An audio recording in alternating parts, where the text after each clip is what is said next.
بسم اللہ الرحمن الرحیم۔ السلام علیکم دوستوں، امید کرتی ہوں کہ آپ سب خیریت سے ہوں گے۔ توبہ کی طاقت۔ محترم ناظرین، جب حضرت آدم علیہ السلام اور شیطان کی دشمنی بھڑ گئی تو شیطان حضرت آدم علیہ السلام کا حاسد اور فریبی دشمن بن گیا۔ حضرت آدم علیہ السلام کو تاج خلافت پہنا دیا گیا، جنتوں کے وعدے دیے گئے تو شیطان کو فکر ہوئی۔ اس نے کہا، یا اللہ، آدم بہرحال میرا دشمن ہو گیا ہے اور میں اس کا دشمن۔ اس کے پاس عقل بھی ہے اور استقبائے ہدایت بھی ہے، یہ تو میرے نکتہ بند کر دے گا۔ کچھ وقت مجھے بھی دیجیے گا کہ میں اس پر غالب رہوں۔ حق تعالیٰ نے فرمایا، ہم نے تجھے اکثریت کی قوت دے دی۔ آدم علیہ السلام کا اگر ایک بیٹا ہوگا تو تیرے 10 بیٹے ہوں گے، اس کے 100 ہوں گے تو تیرے 1000 ہوں گے۔ تو ہمیشہ اکثریت میں رہے گا۔ یہ 1 ارب ہوں گے تو تو 10 ارب ہوگا۔ مگر شیطان بھی بڑا ہوشیار تھا، اس نے دیکھا بعض مرتبہ تو اقلیت بھی اکثریت پر غالب آ جاتی ہے، یہ ضروری نہیں کہ اکثریت ہی کا غالب ہو۔ اس نے عرض کیا، یا اللہ، بے شک میں اکثریت میں ہوں گا، لیکن اگر طاقتور اقلیت ہو اور تو اکثریت پر غالب آ جاتی ہے، اس لیے مجھے اور طاقت دیجیے۔ اللہ تعالیٰ نے فرمایا، تجھے یہ طاقت دیتا ہوں کہ تو آدم کے بدن میں اس طرح اثریت کرے گا جیسے خون رگوں میں دوڑتا ہے۔ کہنے لگا، اب میں مطمئن ہو گیا ہوں۔ اس نے اس کے اندر گھس کر قلب میں وسوسے ڈالوں گا، دماغ کو خراب کروں گا اور جو چاہے اندر جا کر کروں گا۔ اب مجھے طاقت مل گئی ہے اور وہ کروں گا جس پر میں مطمئن ہوگا۔ حضرت آدم علیہ السلام کو فکر لاحق ہوئی کہ اس کمبخت کی یہ طاقت میرے اندر گھس جائے گا، میرے اندر تو یہ طاقت نہیں کہ میں اس کے اندر گھس سکوں، تو یہ غالب رہے گا، اس سب کو یعنی انسانوں کو جہنمی بنا دے گا۔ مجھے بھی تو کوئی قوت دیجیے، میں بھی اس کا مقابلہ کر سکوں۔ اللہ تعالیٰ نے فرمایا، آدم، تجھ کو بھی ہم ایک طاقت دیتے ہیں۔ شیطان کی 1000 برس کی رکاوٹیں ایک دم میں ملیاں میٹ ہو جائیں گی اور وہ ایسے چٹ ہوں گی کہ اس کی چاروں شاخیں لگ جائیں گی۔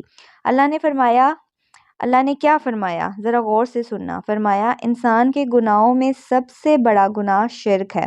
اگر کوئی انسان شرک کا مرتکب ہو، اس نے ایسا عمل کیا کہ کفر تک پہنچ گیا، کفر تک بھی اگر ہو جائے تو توبہ نصیب ہونے پر 1 منٹ میں سارا کفر ختم ہو جائے گا۔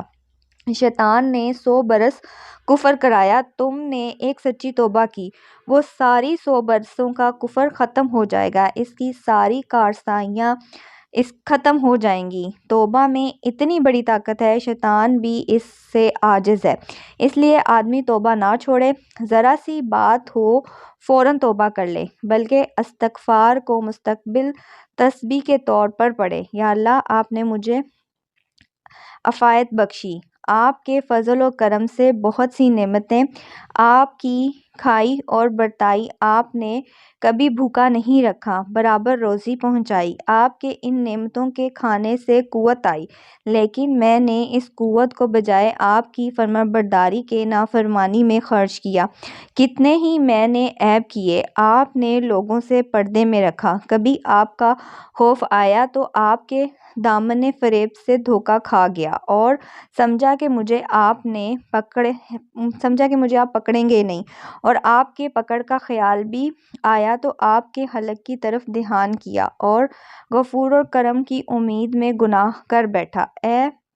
میں ہر ایسے گناہوں سے معافی چاہتا ہوں، یا اللہ مجھے بخش دے۔ یا اللہ، میں آپ کے ہر ایسے گناہوں کی معافی چاہتا ہوں جو آپ کے غصے کا باعث ہوں، اور ہر ایسے گناہوں سے بھی جس کو آپ نے منع کیا تھا اور میں ہرگز اس گناہ کرتا چلا گیا، آپ کی عبادت اور اطاعت سے محروم ہوں۔ یا اللہ، میں نے کتنے بار توبہ کی قسم کھائی، واسطے دیے کہ اب یہ گناہ نہیں کروں گا، لیکن جب شیطان نے اس گناہ کی طرف دعوت دی، مجھے میرے نفس پہ قابو کر لیا اور میرے سامنے لا کر رکھ دیا، تو میں نے بے دھڑک اس گناہ کا ارتکاب کیا۔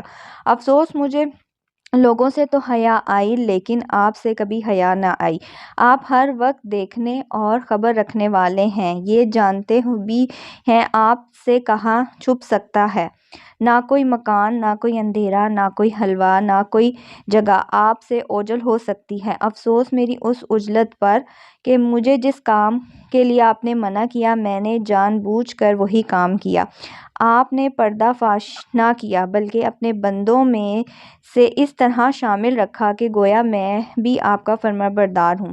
ان گناہوں سے شرمندہ ہوں، ان کو سوائے آپ کے کہ اور کوئی نہیں جانتا۔ اگر آپ چاہتے ہیں گناہ کرنے کے بعد بھی کوئی نشان چہرے پر لگا دیتے، لیکن اے اللہ تو نے نیکیوں کا سہرا چہرہ بنائے رکھا، لوگوں کی نگاہوں میں باعزت رکھا، لوگوں میں مجھے اپنے نزدیک اچھا سمجھتے رکھا، ورنہ میں تو جیسا تھا آپ کے علم میں ہے، یہ آپ کا ہی کرم اور فضل ہے۔ الہی آپ ایسے سب گناہ میرے بخش دیں۔ یا اللہ جس گناہ کو کر کے میں بھول گیا ہوں لیکن آپ کے ہاں وہ لکھا ہوا ہے، میں نے اس کو ہلکا سمجھا لیکن نافرمانی کرتا رہا، آپ کے ہاں موجود پایا، میں بہرحال گناہوں سے آپ سے توبہ چاہتا ہوں۔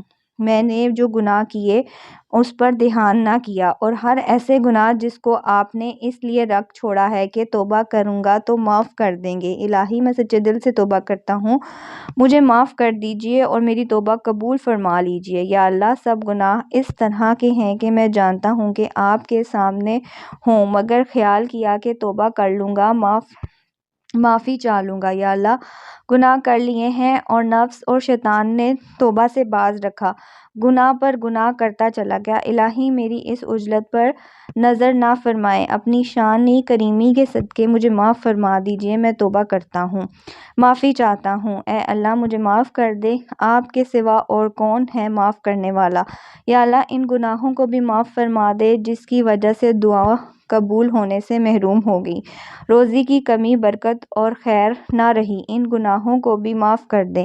یا اللہ جن گناہوں کے سبب لاگت آتی ہے، بروز قیامت حسرت اور ندامت ہوگی، ان گناہوں کو بھی معاف فرما دے۔ یا اللہ جو گناہ باعث تنگی رزق ہوں، باعث مال خیر و برکت ہوں، ان کو بھی معاف فرما دے، عبادت ہوں سب کو معاف فرما دے۔ یا اللہ جب بندہ 3 مرتبہ رب اغفر لی کہتا ہے تو آپ فرماتے ہیں اے میرے بندے میں نے تجھے معاف کیا۔ یا اللہ میں بھی 3 مرتبہ استغفر اللہ کرتا ہوں، اللہم اغفر لی، اللہم اغفر لی، اللہم اغفر لی۔ یا اللہ بروز قیامت مجھ سے حساب نہ کرنا، بغیر حساب کے اپنی رحمت سے جنت میں اپنے بندوں کے ساتھ شامل کر دینا، آمین ثم آمین۔ دوستو اگر آپ کو میری آج کی ویڈیو پسند آئی ہو تو ویڈیو کو ایک لائک، جنہوں نے میرے چینل کو سبسکرائب نہیں کیا ان سے گزارش کرتی ہوں کہ چینل کو سبسکرائب کر لیں، بیل کا آئیکن کو پریس کر لیں جس سے آپ کو لیٹسٹ ویڈیو کا نوٹیفیکیشن ملتا رہے۔ دعاؤں میں یاد رکھیں، اپنا بہت سارا خیال رکھیں، انشاءاللہ ملتی ہوں نیکسٹ ویڈیو میں۔ اللہ حافظ، جزاک اللہ فی امان اللہ۔